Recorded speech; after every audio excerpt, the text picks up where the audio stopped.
It was 9:07 a.m. on a Monday when my career ended in front of 18 people who used to report to me. I was halfway through a slide about vendor delays, something I had fixed twice in the past year, when Ryan Cole leaned forward his chair and raised his hand like I was a junior interrupting him, not the other way around. "Let's pause here," he said. His voice was calm, too calm. I stopped talking. The room went quiet. My team looked at him, not me. Ryan adjusted his cufflinks, glanced around the table, then said it like it had already been decided days ago. "Effective immediately, we're restructuring operations leadership. Daniel will be stepping out of the director role and transitioning into a support function. No warning, no conversation before this, no private meeting, just like that." I remember the exact sound in the room after he said it.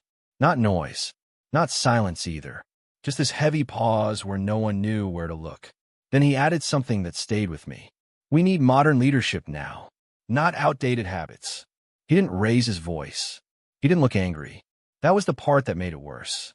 I felt heat rise in my chest, slow and sharp, like something tightening under my ribs.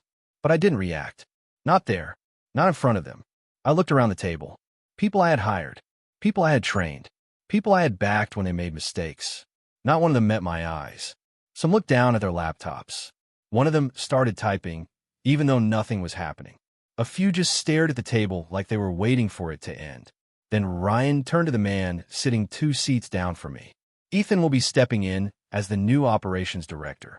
Ethan Blake, early 30s, clean haircut, expensive watch, the kind of guy who always looked ready for a presentation." He gave a small nod, like he had been expecting this. Of course he had. Ryan smiled slightly, like he was proud of the decision. "Daniel will help with the transition," he added. "He knows the systems." That line almost made me laugh. Knows the systems. That's what 17 years gets reduced to in a sentence. I closed my laptop slowly. My hands were steady. That surprised me. I stood up, reached across the table, and shook Ethan's hand. "Congratulations," I said. My voice didn't shake. I made sure of that. He smiled. Polite. Confident. "Appreciate it, Daniel. Looking forward to working closely." Working closely. I nodded once, then sat back down. The meeting moved on like nothing had happened. Ryan started talking about forward strategy and operational efficiency, but I didn't hear most of it. I was thinking about how fast it happened. 17 years reduced to 30 seconds. No warning, no discussion, no chance to respond. Just a decision, delivered like an update. But what stayed with me wasn't just the demotion. It was how rushed it felt.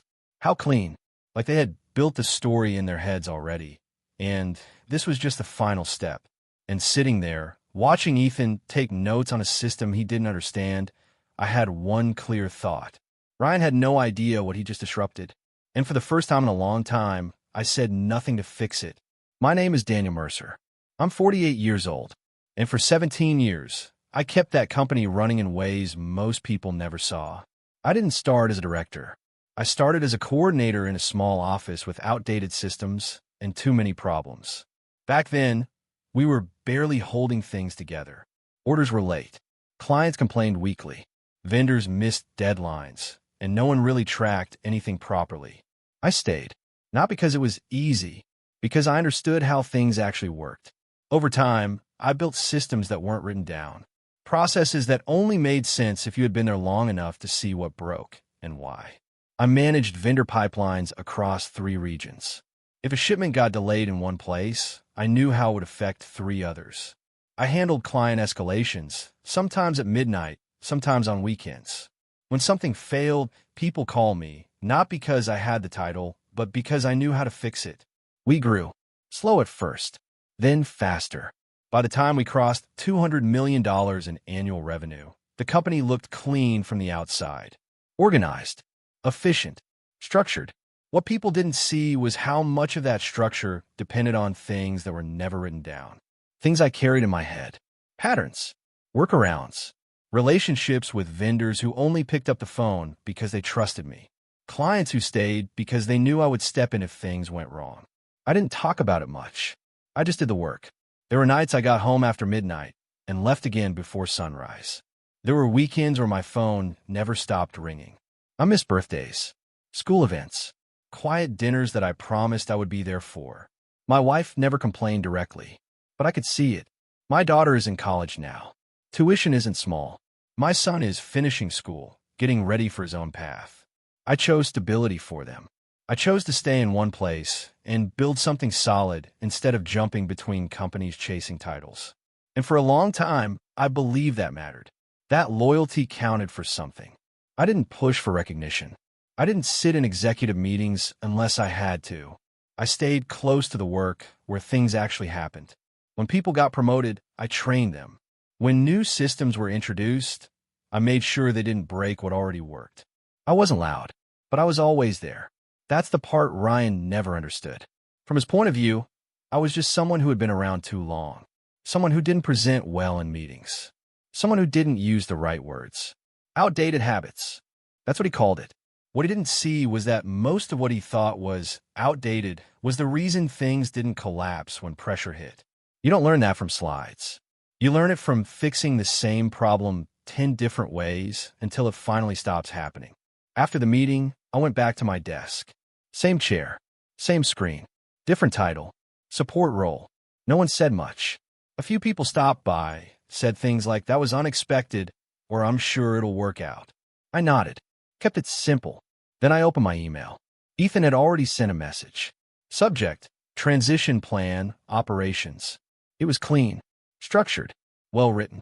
Bullet points, timelines, ownership charts. On paper, it looked perfect. At the bottom, there was one line. Daniel will assist with system knowledge transfer. I read that line twice.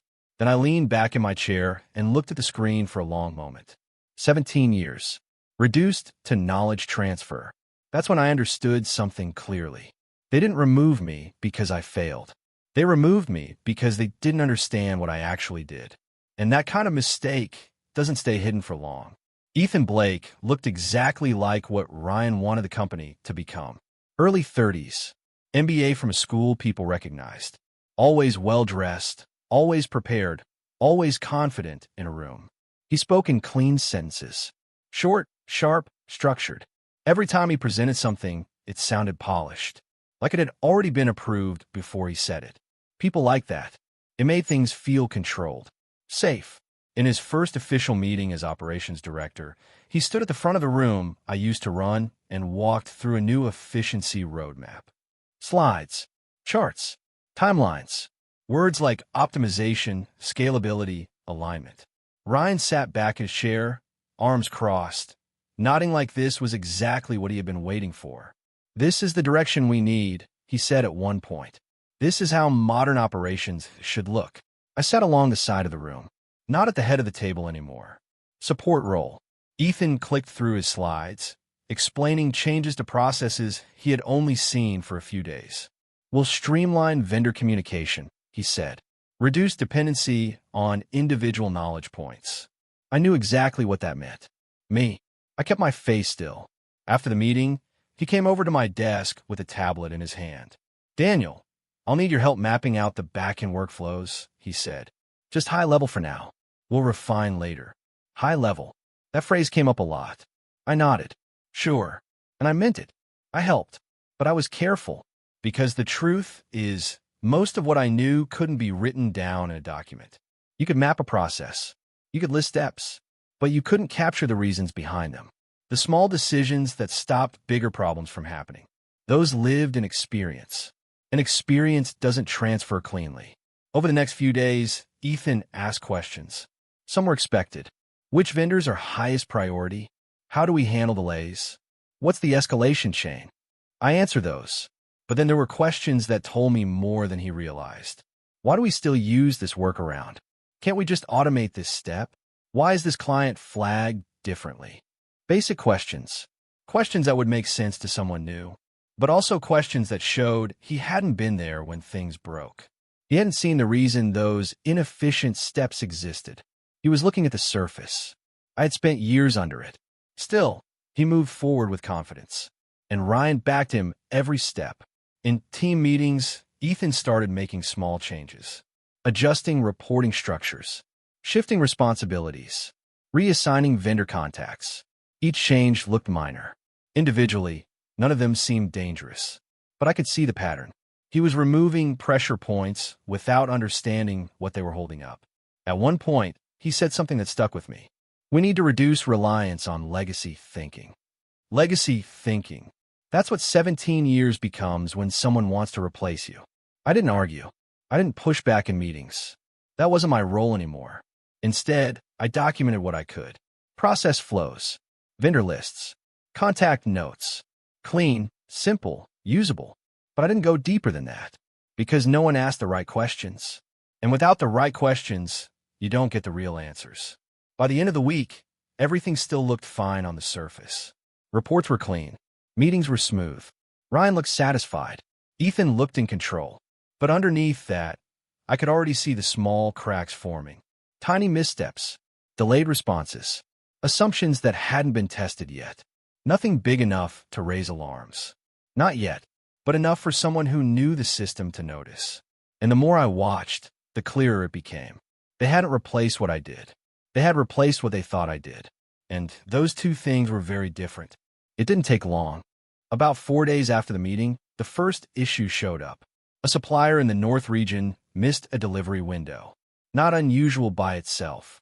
It had happened before. What mattered was how it was handled. Before, I would have adjusted 3 downstream schedules within an hour. Shifted inventory. Notified the right client quietly. Contained it. This time it sat. Ethan reassigned the issue to a junior coordinator who didn't have the full picture. By the time it reached the client, it was already late. The client sent an email. Polite but sharp, asking for clarification on repeated delays. Ethan replied with a formal response. Clean, professional, but generic. No real fix behind it. I saw the email chain. I didn't step in. Later that same day, a reporting mismatch came through. Numbers didn't align between 2 internal systems. Again, something I had seen before. There was a reason it happened. A small gap in how data synced overnight. I had built a workaround years ago.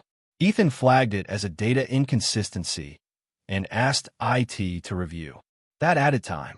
Time we didn't have. The issue stayed open longer than it should have. Still, nothing looked critical yet. Just small delays. Small misses. Things most people could ignore. But I couldn't, because I knew where those small things led. In meetings, Ethan kept the tone confident. We're refining processes, he said. Some adjustment is expected. Ryan supported him. Short-term noise, he called it. Short-term. I sat there and listened. At one point, I mentioned the vendor issue. Should we reroute the next shipment through the alternate channel? I asked. Ethan shook his head slightly. We're testing a new approach, he said. Let's not revert too quickly. Testing. That word again. I nodded and leaned back. Not my call.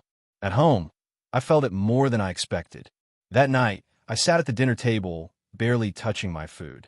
My wife noticed. You're quiet, she said. Just work, I replied. She didn't push. She's seen enough of those days to know when I won't say more. My son talked about his exams. My daughter called about a tuition payment coming up. Normal life. Steady. Real. And in the middle of that, I was watching something I built start to drift. Not collapse. Not yet. Just slip. The hardest part wasn't being removed. It was knowing exactly what was going wrong and choosing not to stop it. Back at the office, the questions started to change. Not from leadership, from the team. Small comments. Quiet ones. Is this how we used to handle this? Should we loop Daniel in? No one asked directly in meetings. But I could feel it. They were starting to notice the difference. And still, officially, nothing was wrong. Everything looked fine in reports. Everything sounded fine in meetings. But underneath that, the system was starting to feel unstable, like something slightly out of balance. And the longer it stayed that way, the harder it would be to correct. I knew that. The question was, how long would it take for them to see it too? It happened on a Thursday night, just after 10:30 p.m. I was sitting in my living room, laptop closed, trying to stay away from work for once. My phone buzzed on the table. I looked at the screen. Ethan. I let it ring once before picking it up. Hey, Daniel, he said a little too quickly. We got a situation with one of the West region clients. Delivery timelines aren't matching the system, and they're escalating. I knew the client before he even said the name. One of our biggest. High volume. Low tolerance for mistakes. What's the issue exactly? I asked. We're still figuring that out, he said. Can you take a look and fix it? Just like before. Just like before. I sat there for a second, staring at the wall. 17 years of just like before. I opened my laptop slowly, pulled up the system, and saw the problem within minutes. A routing conflict, caused by one of the optimized changes made earlier in the week. It wasn't complicated, but it needed someone who understood how those systems connected. I could have fixed it in 20 minutes. Maybe less. My fingers rested on the keyboard. And then I stopped. For the first time in 17 years. I didn't move forward. I leaned back in my chair and thought about Monday morning. About Ryan's voice. Calm. Certain. Outdated habits. About the room. The silence. The way no one looked at me. About being told I was no longer needed in the role I built. Then I looked back at the screen. Nothing had changed. Except now, they needed me again. Quietly. Without saying it. I typed a response. Looks like a routing conflict. Check the recent vendor reassignment in the West region. That should point you in the right direction. I read it once. Clear. Professional. Helpful. But not a solution. I hit send. A few seconds later, my phone buzzed again. That's it, Ethan asked.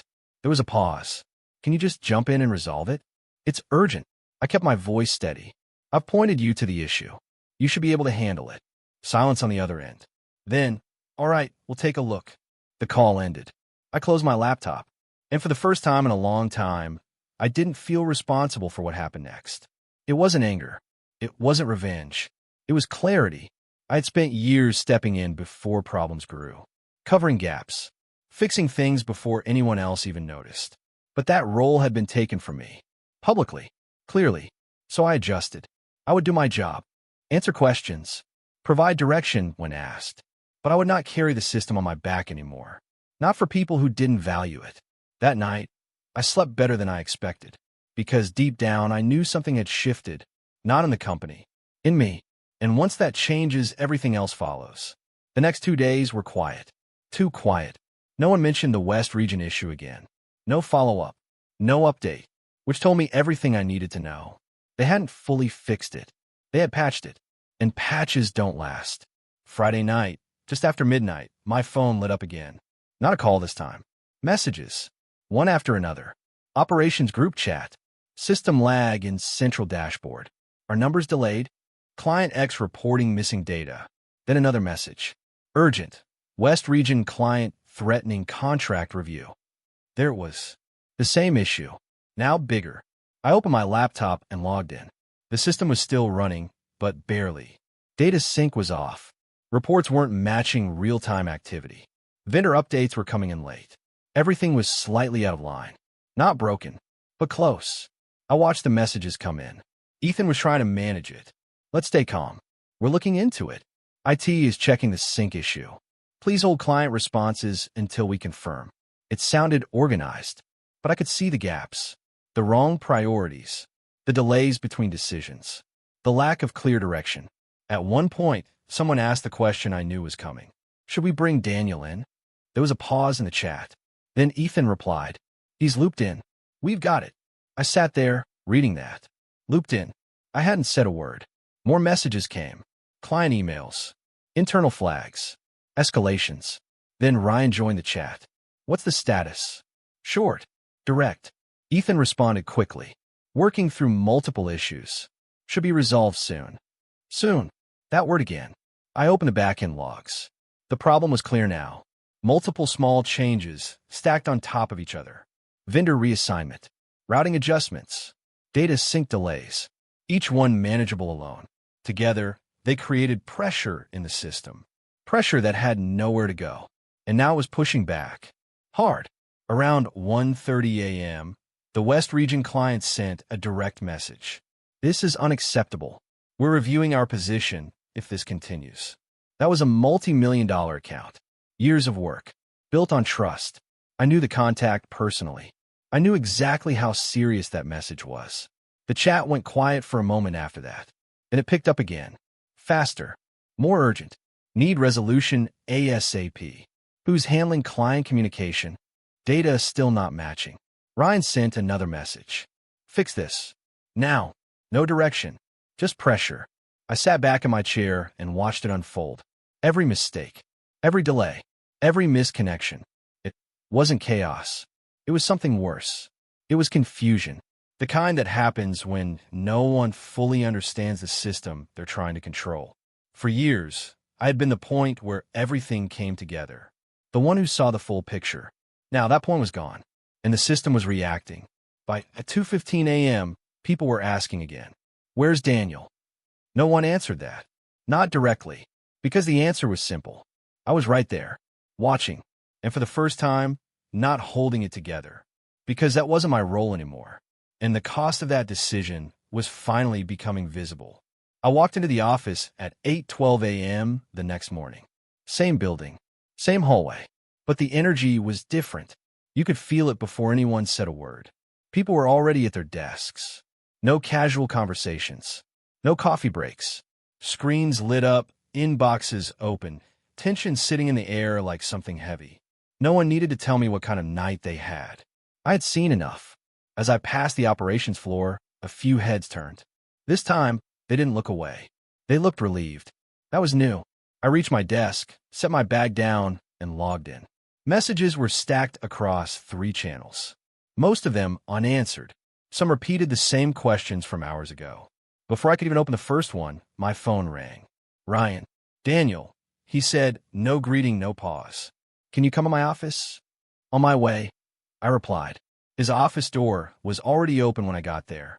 Ethan was inside, standing near the table, laptop open, talking fast. The sync issue should stabilize once IT finishes. Ryan cut him off the moment I stepped in. Close the door. I did. For a second, no one spoke. Ryan looked at me, then at Ethan, then back at me again. The confidence he had on Monday morning wasn't there anymore. What's going on? He asked. It wasn't a challenge. It was a question, a real one. I walked over to the table, looked at Ethan's screen, then pulled a chair and sat down. The West region routing change created a conflict, I said calmly. That pushed delays into central tracking. The data sync couldn't keep up, so reports stopped matching actual movement. I kept my voice steady. No emotion, just facts. Ethan nodded quickly, like he understood. Right, that's what we've been seeing, he said. I looked at him for a second, then back at Ryan. It's not just that, I added. The vendor reassignment removed a fallback channel. So when the first delay hit, there was nowhere to redirect load. Ryan leaned forward slightly. And the client? He asked. They've already seen the impact, I said. That message last night wasn't a warning. It was a line. Silence. Ryan glanced at Ethan again. Why wasn't this caught earlier? He asked. Ethan hesitated. We were still validating the changes, he said. Validating. Ryan didn't respond right away. Instead, he turned back to me. What needs to happen now? That was a shift. Not loud, not dramatic, but clear. I leaned forward, resting my hands on the table. First, we rolled back the routing change in the West region, I said. Immediately. No testing. Just revert. Ethan opened his mouth slightly, like he wanted to say something, but didn't. Second, I continued. We reassigned the original vendor channel. That will relieve pressure on central tracking. Ryan nodded slowly. And the data issue? It'll stabilize once the load is balanced again, I said. But IT needs to prioritize sync recovery, not diagnostics. I kept it simple, direct, no extra words. Ryan looked at me for a long second, then said, do it. Not to Ethan, to me. Ethan shifted slightly, stepping back from the table. I stood up. I'll coordinate, I said. As I turned to leave, another voice spoke from the doorway. Daniel. I stopped. It was Mark Ellison, senior executive, board liaison, someone who rarely showed up unless something serious was happening. He looked between Ryan and Ethan, then at me. Quick question, he said. Why exactly was Daniel moved out of this role? No one answered. Ryan opened his mouth, then closed it again. Ethan looked down at his screen. I didn't say anything. I didn't need to. Mark gave a small nod, like he understood more than he needed to hear. Let's fix the problem first, he said. We'll talk after. I walked out of that room the same way I walked in. Calm, steady. But this time, the silence behind me meant something different. They weren't ignoring me anymore. They were waiting on me. We stabilized the system in under 3 hours. Not because it was easy, because it was familiar. I rolled back the changes, reconnected the vendor channel, coordinated with IT to focus on sync recovery instead of chasing logs. Step by step, things started lining up again. Data matched movement. Reports corrected themselves. Client updates went out with real answers, not placeholders. By noon, the West Region client responded. "Thank you for the quick resolution." Short message, but it carried weight. That account stayed. Just like that. On the surface, nothing dramatic happened after. No public apology. No announcement reversing the decision. No meeting where someone stood up and admitted they were wrong. It didn't work like that. Instead, things shifted quietly. Ethan was still in the director role, but he stopped making changes without checking first. Meetings changed too. Where he used to lead every discussion, now he paused more. Looked at me before finalizing decisions. Ryan's tone changed. Less sharp, less certain, more questions, fewer statements. He didn't mention Monday morning again. Not directly, but he didn't repeat it either. Responsibilities adjusted without being announced. I started getting looped into conversations earlier. Not as support, as input, as someone they needed before decisions were made. It wasn't title, but it was authority, the kind that actually matters. Ethan didn't push back.